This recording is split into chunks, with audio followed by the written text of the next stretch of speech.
I this is basically like part 3 of my time machine theory. And first, before I go into this, I just want to discuss what time is. Time is not complicated. It's just, if my hand is here and it goes this way, according to time, it went right in the future. If it goes back here, it's basically going back in time. Okay, that's what time is. Anyway,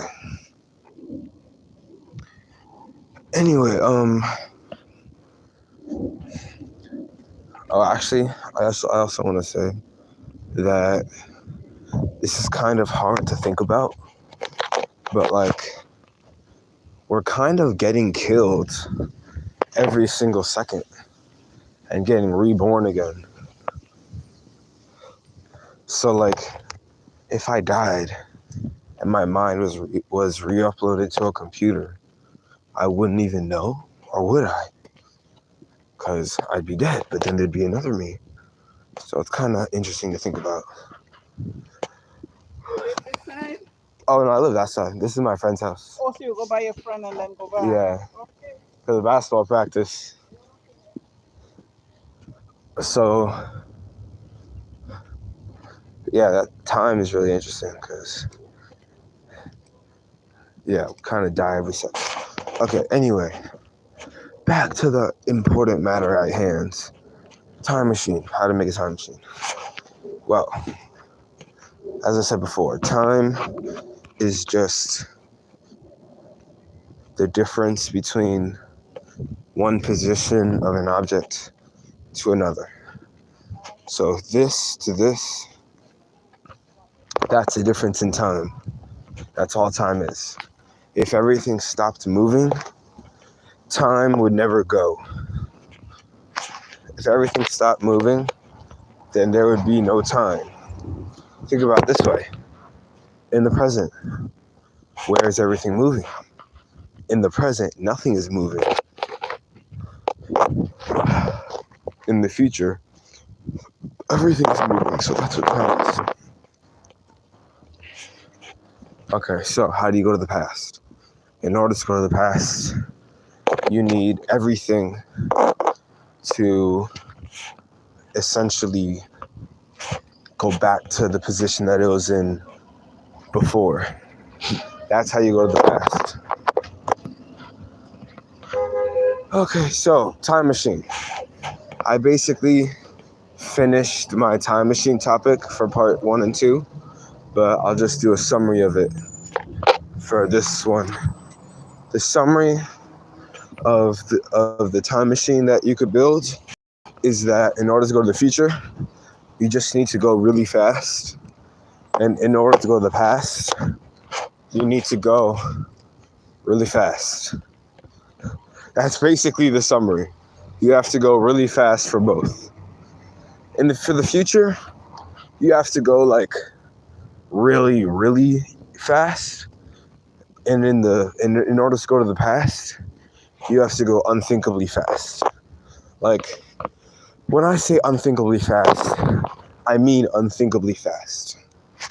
In order to go to the future, you need to go at the speed of light. In order to go to the past, you need to go super duper duper. No, sorry. In order to go to the future, you need to go like really close to the speed of light. In order to go to the past, you need to go unthinkably close to the speed of light. Well, Joseph, what do you mean unthinkably close? We're able to think of how close it is. And I'm like, no, you're not. And he's like, and then the scientists are going to be like, what do you mean we're not? And I'm like, okay, I have a question. Are you able to count how many atoms there are in the universe? And they're going to be like, no. It's basically impossible. Okay, then. So then once you're able to count how many atoms there are in the universe, that's when you'll be able to comprehend how close you would need to go to the speed of light. Because you'll never reach the speed of light. But from what I can tell, you can go infinitely close. So, you need to go unthinkably close to the speed of light to go to the past. Now, what I mean is, let me explain that. In order to go to the future, you just need to go very fast so that time affects you slower. So that since everything else is being affected by time more, they're going to essentially speed up. You're going to slow down. And then when you go back to the normal speed, since everything else sped up faster than you did, you're in the future. Now, how does it go to the past? What you need to do is you need to set a time in the past that you want to go in, and then you have to find out some way to measure the atoms in the universe or the atoms in something. And then you need to go into the future, so much so that the atoms seemingly randomly configure into that exact time that you would want to be in.